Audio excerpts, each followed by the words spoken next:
What's up, y'all, and welcome back to Found Bytes, a game review series. My name is Brian, and I'll be your host.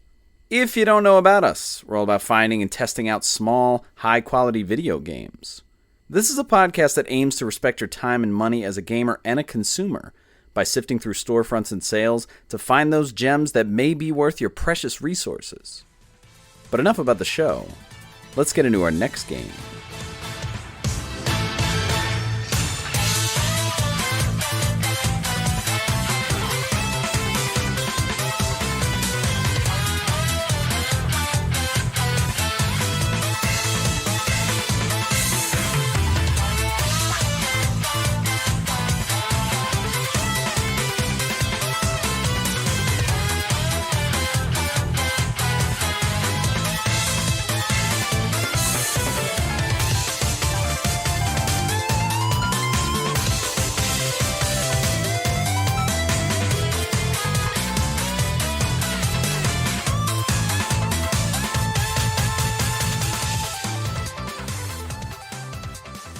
Ninja Gaiden Ragebound is the game for this week's episode. Ninja Gaiden Ragebound is a 2D side-scrolling action platformer developed by The Game Kitchen and published by Dotemu, I think that's how you say it, under the license of Koei Tecmo, and released in 2025.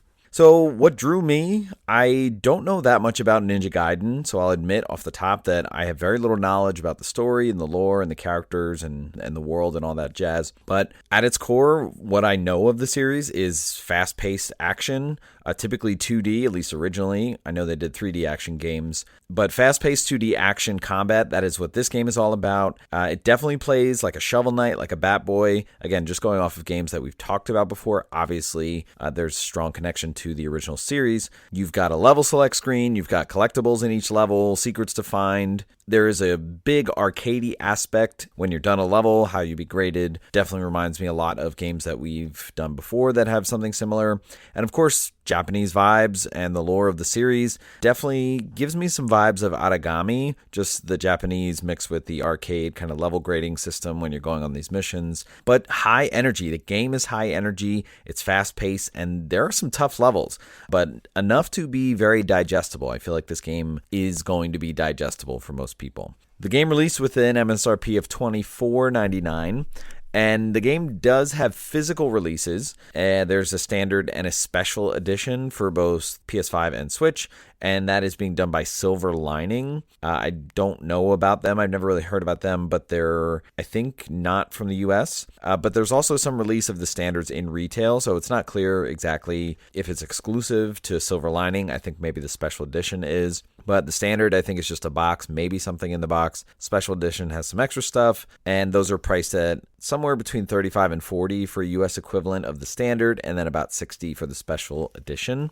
Runtime, if you're running straight through, just beating the levels, could take you about 6 to 7 hours, but if you want to get everything, completionist, and this game is certainly subject to that. I am looking at it. I don't know if I'm going to go for all of it and get the platinum, but it could definitely take you over 10 hours, maybe even 15 if you're really taking your time. Me, I got this on sale on PS5 for $19.99, and I've put at least 8 hours into it. I've gotten through like 75% of the levels. I am just unsure if I'm going to go for the Platinum Trophy. Some of the challenges I think are really going to be tough. I've been gaming for a long time, but I don't have like old school NES credit from like when I was young. I was a little late for NES, and so people who have played games like this on NES, they definitely earned their stripes, and so I think they might be down for it. We'll see. Jury's out on me going for the platinum. The game does have a vinyl soundtrack release through Kid Katana Records. That is also not in the US, and that is still in stock. It's available for about $45 US equivalent,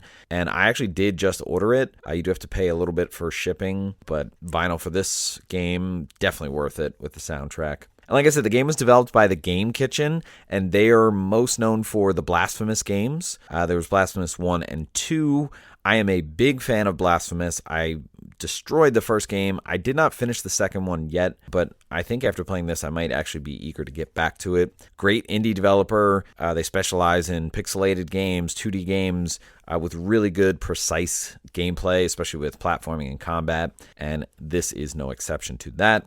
And this was a pretty popular game. It's been talked about a bunch on different podcasts. They talk about it on Sacred Symbols. I think Colin Moriarty played through the game, but I am just a big fan of the Game Kitchen, so I was watching their Twitter, and I think I saw this at like maybe a pre-show for the Game Awards. They talked about this maybe a year or two ago, and so I was all in from the announcement, and so I dove right in.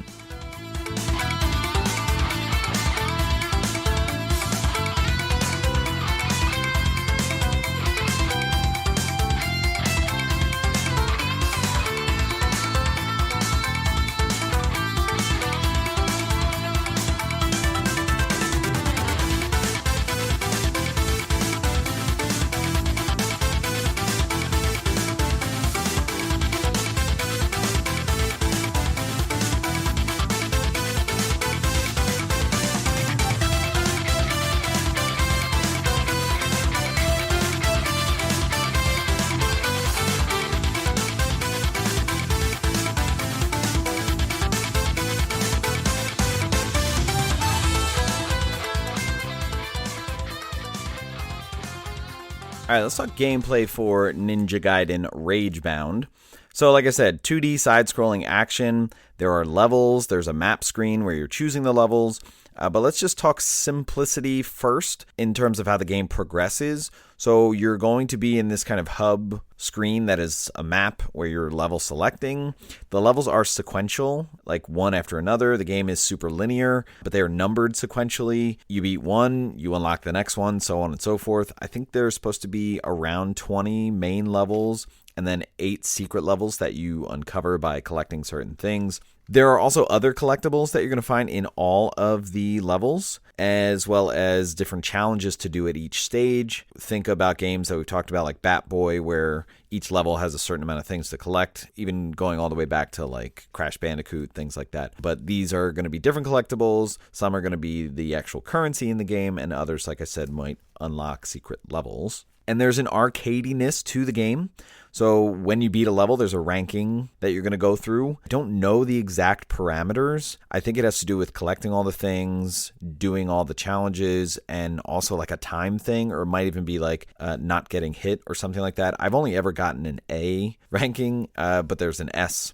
Again, we've talked about games like this that are like mission-based, and showing it on the map is interesting and reminding me of a lot of, especially Japanese games, maybe a little bit of like Neo. But certainly we've talked about Origami, Door Kickers, Action Squad, as well as just like Resogun. And this is definitely going to have trophy implications because you can replay any level at any time, go back and get a collectible or do a challenge that you didn't do. And then once you choose a level, then we're getting into the 2D side-scrolling platform aspect. So let's get into just some of the basics for how things work. So obviously 2D, you're moving left to right. You have a dodge roll. You can roll through enemies with that. You can jump, and you can do a melee swipe. The melee, really kinetic, very quick succession that you can get through with these swipes. So especially when it comes to like a boss battle, like you can get in like 6 or 7 hits pretty quickly. The melee swipe is also meant to deflect enemy projectiles. The jump, there's a lot going on with your jump that you need to be aware of. One thing that you'll get pretty early on is this guillotine boost, which is kind of like when you're in the air, if you hit X, they'll do like a somersault in a full circle, and you'll be able to bounce off of anything. And you can do this endlessly so long as there's something to bounce off of. Think like Shovel Knight, but also think like Bat Boy and Cuphead, because you can use this to jump off of enemies. You can do this off of projectiles. So you might be able to do this over and over again. And it's interesting because it also does damage. So you can honestly play through enemies and bosses and just try to do that with the timing perfectly, and you can keep doing damage and kill them without even having to land. There's no ledge grab in the game, but there is wall grab, and it's not like something where you grab and then you slide. Like you can just go up to a wall and jump on it, and you'll just stay there. So you can do quick wall-to-wall jumps. You can slide down a wall. But it's interesting because you can do ceiling grab. So you'll jump, and then if you just hold up, he can grab any ceiling and just kind of like crawl across, like on the monkey bars or whatever. And then also if you're on a platform, you can drop down and he'll be hanging from the top of it, which is something that you won't realize to do, but you're seeing enemies actually do this all the time, so it'll start to become in your vernacular to do it. It does take time to get the feel of going up through platforms or down through them. This is definitely something that you're going to use a lot throughout the levels, in the platforming and the combat sequences. It is surprisingly fluid and also contextually aware. I found that if I'm jumping down through a platform just to like go downstairs or, get down to a lower level more quickly, your character doesn't hang on the top of it. It just jumps down through. But if there's nothing under it, I found that, and maybe this is just me kind of not, realizing what I'm doing with the controller, but I found that the character is more aware if there's nothing under it, so it's not just going to completely jump down into the pit and die, like you're going to hang from the top. I don't know if the game is intentional about it, but I did not notice when I was doing it differently, but it was happening in different contexts to kind of prevent me from dying. And some other combos or advanced things to be aware of. So you can roll into a melee and your character will do like a stab. This is really good for just attacking enemies from far away and trying to get back out. And while you're hanging from a ceiling, you can still do your melee swipe. So you're going to be like combating enemies on the monkey bars sometimes while you're hanging. What's interesting is a few levels in, you will get a second character and you will play as this second character for a few levels. And then inevitably you will sort of get her as part of your repertoire, and some of her moves are going to be added to yours. One of which is being able to shoot projectiles. Now, if you're playing as her, whether in her levels or in the specific sequences, which we'll talk about, where you're only playing as her in a level, if you're playing as her, she can shoot endless projectiles. And again, very quickly in succession, so you can really just pepper these. But if you're playing as your main character and you're using her ability to shoot projectiles, you're going to have a meter at the top left that's going to tick down every time you shoot a projectile. So you can't just do it endlessly. You're going to have to make sure you have stuff in the meter. Also, if you're playing as her in her levels or in her specific sequences, she does a roll and then an attack, where if you jump right after it or something, I forget the cadence, if it's like roll, jump, attack, she'll actually shoot 3 projectiles sort of down at a 45-degree angle, but fanned out. This is something that I just discovered because I was doing it with the other character, and I happened to be doing it to move more quickly with her, and I just noticed that it was pretty cool. You'll also get access to a special move, which I believe is called like a spider move. This is going to be done with your main character, with the second character's power. This is something that can be equipped and changed as you get access to different ones, but this is also going to tick down that meter, so you need to be aware of that meter and not run out of it if you still want to use it. These different moves are going to be like special projectiles that you can use, like some will be like a boomerang or just more powerful versions of projectiles, but again, you're equipping different things as you get access to them, so this will change, as well as your Ragebound art, which is going to be dependent on your character throughout the level picking up orbs, which we'll talk about, but these can also be equipped. You can get access to different Ragebound arts that your character can use, but these essentially are different moves that will like damage the whole screen, like anything on the screen. It'll be like when you do like a Spartan Rage or whatever in God of War. Like it's just like a big powerful attack that happens all at once, but you have to have collected enough orbs, and the meter at the top left will show like the orbs around your health bar. Regardless, with all of this, there are numerous ways to fight and move throughout each of the level. Like there's a lot of options, a lot of tools sort of at your disposal, which makes for really exciting gameplay. So let's talk about the platforming in the game. So there's side-scrolling. Obviously, this is a side-scrolling game, but it's equally vertical. Like you will find yourself going up and then down. Sometimes you'll even be platforming sort of in a circle and circling back because you have to go in a loop and then open a door, and then you'll be able to progress. So you're moving a lot of different directions. You'll be on different platforms, so ones that you can jump up through, jump down through, ones that are moving like up and down like elevators. Others are just conveyor belts moving you along, as well as platforms that when you stand on them, they will crumble. A lot of hazards to look out for, so pits, spikes on the platforms or up along the sides of the wall, so when you try to jump, you'll kind of get pushed back and take some damage. There'll be turrets. Some of these turrets you can actually destroy. Some are just in the environment. You can't do anything about them except try to avoid. And there'll also be lasers that are sort of fading and coming back in. I believe you can roll through them, but a lot of them are going to be in long sequence and you have to time it. There's also going to be like things that come down, almost like think Super Mario, the big blocks that come down if you get close to them. There are some like that, but I think they're timed. And just moving objects coming from off screen. Sometimes they'll be on the ground. Sometimes they'll be up in the air, like cars coming across or freight coming across. The game does a good job of communicating that they're coming, but you have to be ready because they come fast. But it's also nice because you can actually do that rebound off of it, that guillotine boost that you can do off of enemies and projectiles. So again, a lot of different options for kind of avoiding contacting things and staying in the air. There's other things in the environment like breakable walls. This will lead to potentially collectibles or different secrets. There'll be switches that you have to hit, often with your projectile weapon, to open doors, to keep progressing, things like that. And then the orbs that we talked about. So you'll see these in the environment. Sometimes they're blue, sometimes they're pink. You can hit them with your melee, with your projectile. You can bounce off of them. These are nice because they'll either help you recover HP or move up your meter, which is the key meter for your special moves and your projectiles from the second character.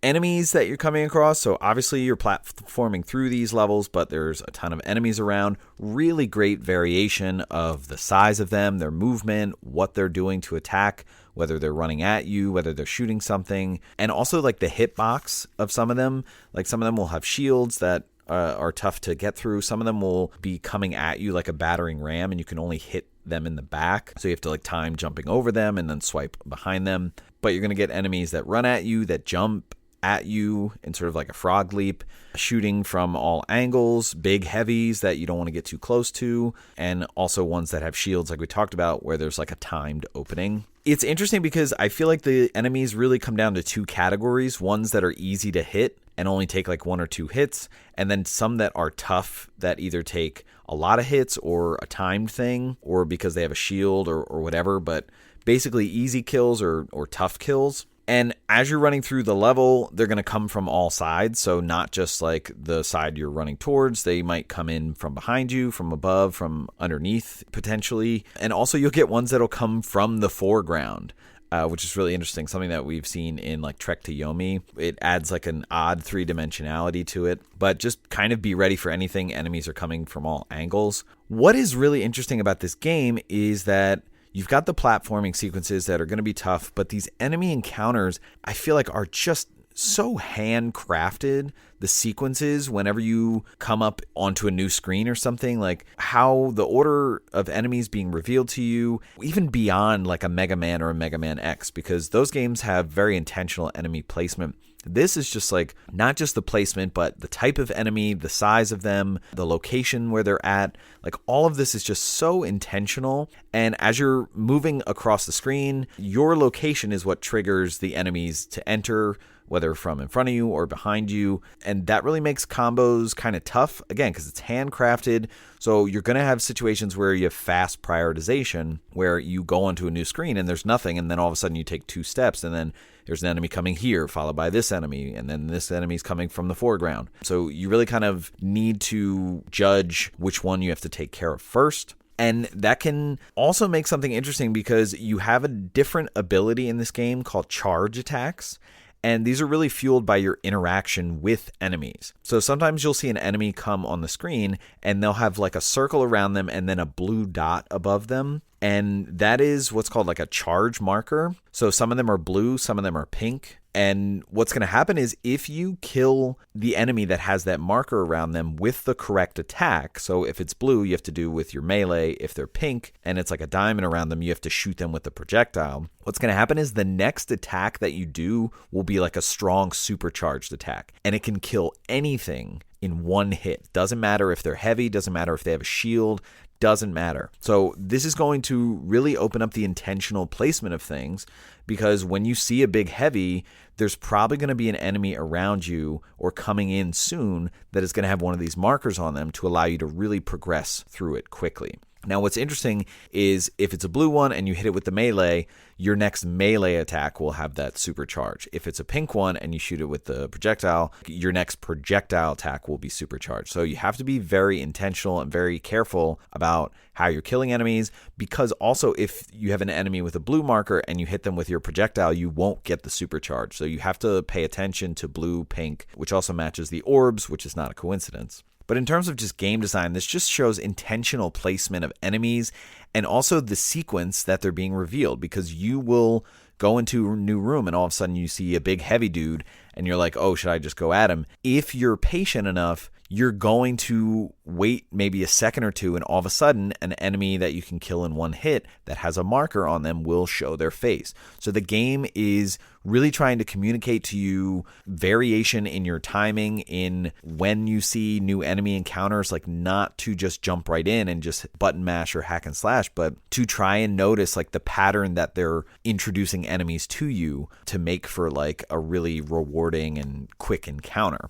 So there's almost like this intended sequence idea. And I think that's a little bit of Mega Man as well, where it's like you could easily try to just brute force your way through any encounter, and that's fine. But there's a way to work smarter, not harder, in so many instances. And what's also interesting is when you get that supercharge attack, it's not just going to stay with you infinitely. You actually have a time limit to use it. So you need to be like very zoned in on the encounter, on what's happening, and like how when you get your charge attack, you got to quickly figure out where to use it, which means you might even need to like roll ahead a bit to see if, all of a sudden there's another big enemy. You're also able to manually do the charge attack, which is interesting. The game introduces it very early. What you have to do is hold the melee button to like charge yourself. But what happens is when you give yourself a charge, you actually lose health that way.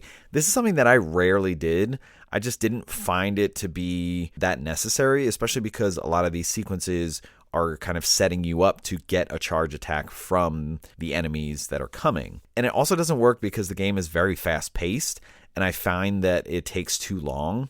I could see like maybe when you go onto a new screen, if you want to do it to be ready for what's coming. But I just did not find that the game paced itself in a way to allow you to do this. At the end of most levels, you will have a boss, and these boss battles are really great encounters. This is where I feel like the Game Kitchen is really flexing their muscles, because Blasphemous had great boss design, great boss mechanics, and so you're really seeing a lot of that DNA come in here, and it just rocks. A lot of these boss arenas are going to have hazards in them. They might have specific move sequences that you need to get out of the way for certain things. They may shoot projectiles in unique ways. You are going to get tossed objects that have the markers on them, which is helpful because if you hit a boss with a charge attack, it's actually going to stun them for a little bit. So for most regular enemies, it would kill them. Obviously, it's not going to kill a boss, but it'll stun them for a little bit, maybe like a couple seconds. And with melee attacks being in quick succession, you can actually get like 7 or 8 hits in on a boss after a charge attack, which is really sweet. But like I said, many unique and refreshing fights with these bosses. And a lot of various strategies will work. You have the guillotine boost, like that bounce mechanic, and you could honestly get through a lot of these bosses just like staying above, but you don't want to just pigeonhole yourself because some bosses will have special moves that you're not looking for or come out of nowhere that really make that strategy kind of obsolete at times. So we talked about you getting a second character, and there are a couple levels that are centered around that character, but inevitably you'll get to the point where your main character and the second character are kind of like combined. And what's going to happen is you're not going to play as that character by itself, but you will have sequences in levels that like only she can do. And there'll be like a little port you go to and you press up to interact, and then you're going to only play as her in these quick sequences. Now, these sequences are some of the best parts of this game, I feel. And what these are like little timed sequences of platforming that you have to go through quickly with this other character in order to like unlock the path forward for your character or to get an optional collectible. A lot of the times these are where you're going to find the collectible that opens up the secret levels. So like I said, you'll see the port and then you press up to start it. And all of a sudden, a lot of new platforms will appear in that same environment. And what happens is you have to do it quickly because there'll be a meter that shows up above Kumori, which is the name of the second character. And this meter is going to be constantly depleting. And so you need to quickly traverse and get to the goal before the meter runs out. Now, as you're going through, you will find these blue orbs along the way, and when you hit them, it'll add to the meter. So think like, Crash Bandicoot, like time trials, like you're getting seconds here and there to add to. And what's also interesting is there'll be no health meter for this character, so you can get hit, but if you fall in a pit or if the meter runs all the way down, you'll have to restart, and it'll bring you back to outside of the portal. These sequences can sometimes be tied to the level challenges. So we talked about in the beginning that like there'll be collectibles for each level, but there'll also be 3 challenges that you have to meet. You can do it, you don't have to do it.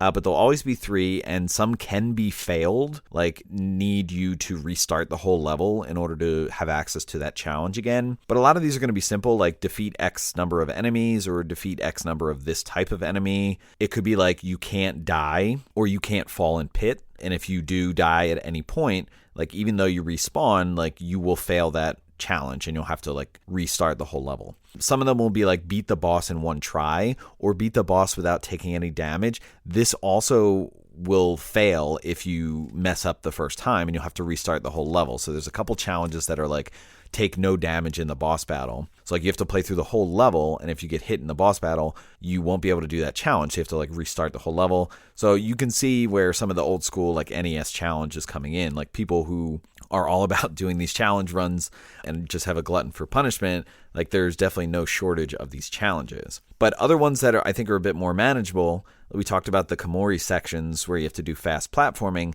Some of them will say like take no damage in Kumori section in that level. And this is nice because you can actually take damage and die, or the meter runs out and restart it, and you'll still be able to do it. You won't have to restart the level. So I found those challenges to be challenging, but reasonable because I didn't have to restart the level. This is the aspect that's going to be very satisfying to sort of the collectathon, and also I think what adds to the arcade grading at the end of levels. But it also leads into talking about just collectibles in general. So we said each level has collectibles. These are going to be either scarabs or crystal skulls or a secret scroll. So only a couple levels have the secret scroll. This is what unlocks the secret levels that you can try at any time. But it's going to vary the number for each level. Like not every level is going to need 3 scarabs or 3 skulls.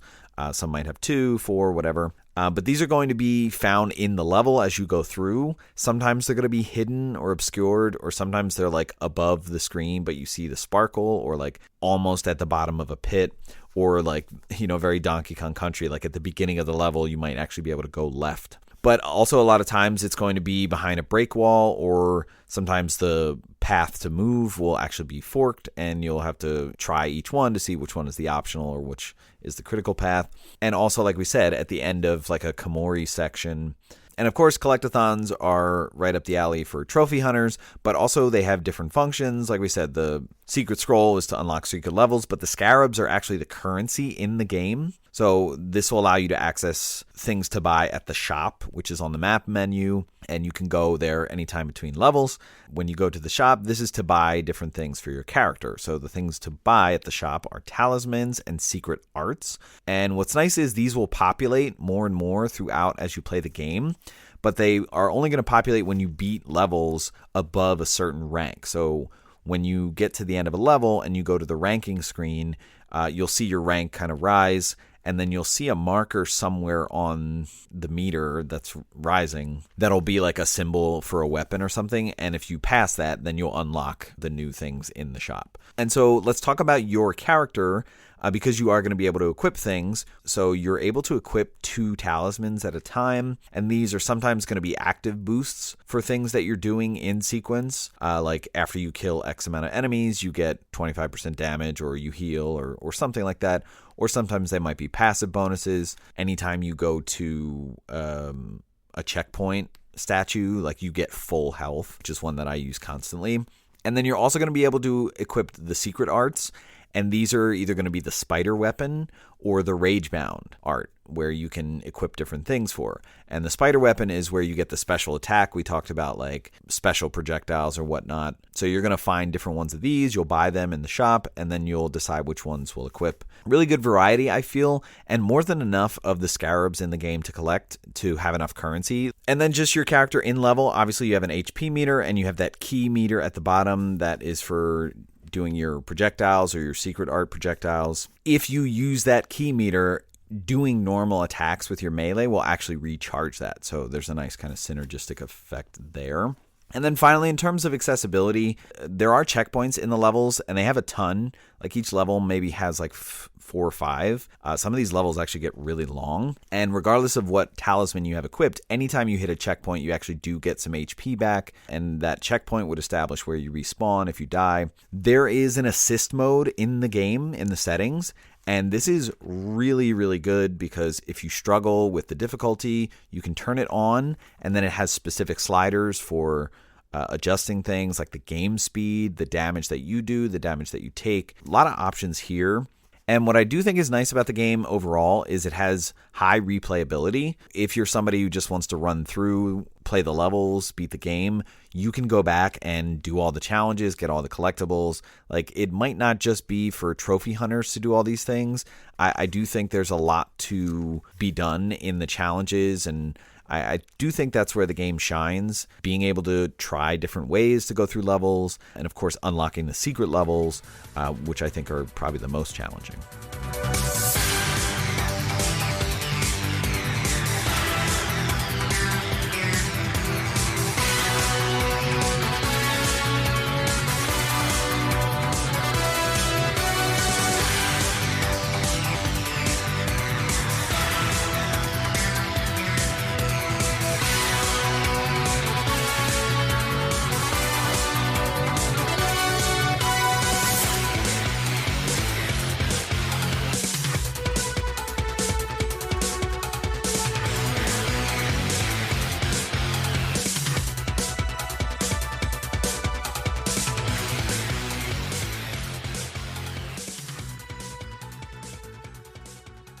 All right, let's talk about the vibe of Ninja Gaiden Ragebound.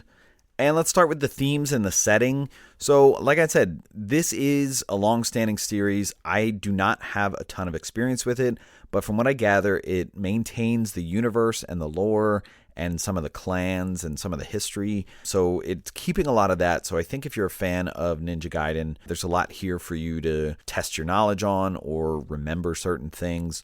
But at its core, it's very Japanese. You know, the setting is Japanese, the different clans. There's a world threat going on. I'm not sure where in the story this is. I think I just saw something that said somewhere in the middle of the first 3 games. But you do have 2 main characters, and they're a part of opposing clans that are kind of forced to unite. And I think this actually has a really great synergy with the gameplay, with how it literally combines the gameplay of the 2 characters. There's an interesting yet odd modern context that I feel like ultimately works well. So obviously you're a ninja, and the game starts with you being a pupil and having a mentor, and you know, the talk of the old ways, but also like the different mystical powers and the different clans, like the other characters from like the Spider Clan, and they have certain powers. But then all of a sudden you've got the CIA involved from the US, and that brings like technology and enemies with guns and soldiers and stuff like that. It works surprisingly well, and the kind of absurdity or the difference in the juxtaposition is addressed in the game, which I find to be interesting. And then the characters. So we talked about these 2 main characters. There's something in the story of enemies becoming friends, or, oh, our clans are enemies, but we have to work together. Really works well. The dialogue between them, they have really great banter that I found myself chuckling a bit. And as the story progresses, sort of like the softening of their hatred, or, you know, their hardness towards each other, and moving into working as a team. The game does progress fast, but I really felt the warmth between these characters and sort of the feel good, despite it ultimately not being like a narrative focused game, I would say. In terms of audio, this music rocks, like absolutely rocks. Really great energy. It's so in your face. It's like a mix of rock and roll and Japanese traditional sounds, also like a chip tune. It reminds me a lot of like Saturday morning RPG, like 80s cartoons, high energy. The songs in level are super loud. I was playing a lot and I actually had to turn down my volume because it was just like so aggressive, but just high energy. There are other times where it's slower and more even keel. The music's kind of simmering or even soothing at times. Like the music that's on when you're on the map or in the shop just had great vibes to it. Really kept me engaged throughout playing the whole game. And great sound effects, really satisfying and helpful, like when you do the guillotine boost, just hearing that feedback and having that be a good indicator that like, oh, it happened, even if you can't see it, especially if it's like a cacophony of enemies at the same time, just getting that reassurance that like what you're trying to do is landing. And then finally, let's talk about the visuals of this game. So definitely right alongside Blasphemous with the pixelation, sort of that 16-bit or higher, but just really high details despite the pixels, like the characters, not totally like facial expressions, but in the sprites, definitely a lot of detail and strong colors, I would say, allowing you to differentiate a bit.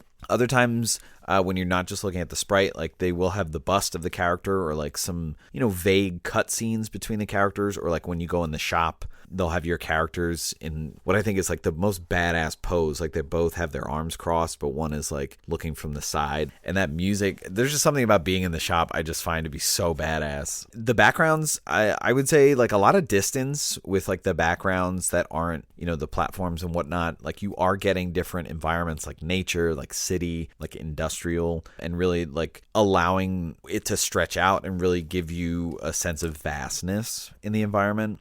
Enemies are really distinct alongside your characters, like just a lot of detail in their features, their weapons, the shield that they're holding, or the different animations. This can be very helpful when you're trying to figure out the timing of their attacks, but all of them are unique, which I think is really just a testament to game design. And it's very easy to just make regular enemies or just like, zombies moving at one pace and like, you have different types of them, but they're all like, these enemies are so unique and they're also unique visually. So being able to associate the different moveset of enemies with very distinct visuals. And we talked about colors, like different limbs of different colors, or like the enemy that has a shield, like the shield is like a navy or a dark purple, and the enemy in the middle is like green. Everything is distinct, and I think that takes a lot of work and a lot of attention to detail, and I really see that here. And then, of course, you got indicators. So we talked about the different colors. Like there's definitely a blue versus pink aspect. Like you've got the different orbs corresponded with the different moves that you would do, as well as the different charge markers.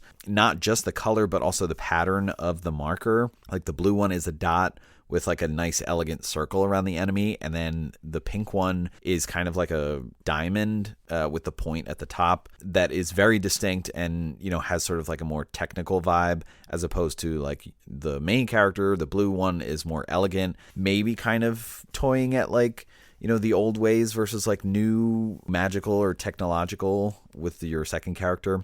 But also, like, whenever there are oncoming hazards to the screen, like the visuals that you get off screen, it reminds me of like old beat 'em ups, like when something's coming, like a car's coming or enemies are coming. Really helpful in just telling you that, like, hey, you need to watch out, you need to get ready. Also, the platforms and the environment has some tells. If there's going to be a crumbling platform, it's pretty subtle, but if you pay attention to detail, you can know it before you jump on it, as well as if there's a wall that needs to be broken, there's a lot of cracks in it. So the environment is definitely communicating with you, as well as when you hit an enemy or when you bounce off an enemy, they do kind of blink a little bit. So you are getting visual tells. Again, going along with the audio tells really just helps move the gameplay forward and communicate to you so you can be as efficient as possible.